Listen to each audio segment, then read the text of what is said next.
আজকে তোমাদের সঙ্গে শেয়ার করতে যাচ্ছি চাল কুমড়ো শাকের একটা দুর্দান্ত স্বাদের বড়া ভাজা। চাল কুমড়ো শাক দিয়েও যে এত ভালো বড়া করা যায় এটা আমি আগে কখনো জানতাম না।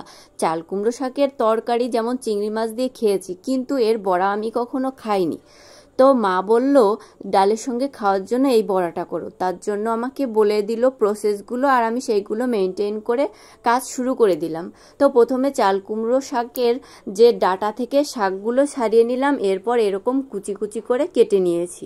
এরপর আমার বড়ার জন্য যে মশলাগুলো লাগবে সেগুলো একটা থালায় নিয়ে নিলাম। এখানে নিয়েছি শুকনো লঙ্কার গুঁড়ো, জিরের গুঁড়ো, ধনের গুঁড়ো, লবণ, চিনি আর কাঁচা লঙ্কা এরকম ছোট ছোট করে কেটে নিয়েছি। এখন এইগুলো সব আমি কেটে রাখা চাল কুমড়ো শাকের ভিতর দিয়ে দেব। এরপর কাজ হচ্ছে এগুলো সুন্দর করে মাখতে হবে। এই দেখো এখানে গামলায় করে নিয়েছি, এতগুলো দেখাচ্ছে, এরপরে দেখো কতটুকুন হয়েছে। তারপরে নিয়ে নেব 1 চামচ পরিমাণ ময়দা আর 1 চামচ পরিমাণ বেসন। এগুলো দিয়ে আমি এখন খুব সুন্দর করে এটা আবার মেখে নেব। এই যে আমার মাখাটা হয়ে গেছে, এখন কড়াইতে নিয়ে নেব তেল।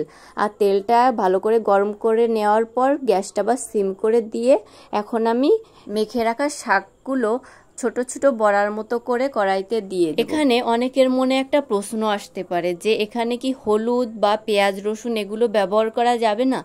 অবশ্যই যাবে। আসলে আমরা ব্যবহার করতে পারবো না তাই করিনি। এখানে হলুদ, পেঁয়াজ, রসুন সবই ব্যবহার করা যাবে। আর অনেকে আছে যারা মাঝে মাঝে নিরামিষ খায় বা যারা নিরামিষ ভুজি, তারা তো এরকমভাবে প্রতিদিনই খেতে পারে।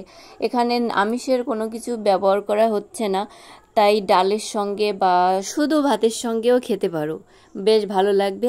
আর যদি এভাবে ভালো না লাগে, এর সঙ্গে একটু কাঁচা পেঁয়াজ আর একটু কাঁচা লঙ্কা নিয়ে খেতে পারো, তাহলে কিন্তু আরও বেশি সুন্দর লাগবে।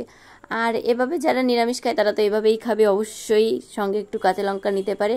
আর আমি কিন্তু এ দিয়ে ভাজার পর ডাল দিয়ে খাওয়ার জন্য ভেজেছিলাম। প্রথমে দুটো নিয়ে আমি ভাতের সঙ্গে নিই, কিন্তু বিশ্বাস করো আমি ডাল দিয়ে একটাও খাইনি, আমি সব ভাত দিয়ে খেয়েছি। এই দেখো আমি এই যে ভাত বেড়ে নিয়েছি আর এই যে দুটো নিয়ে নিলাম। আর সবাই খেয়ে এত ভালো বলেছে, আমি প্রথমবার করেছি তাও এত ভালো হয়েছে।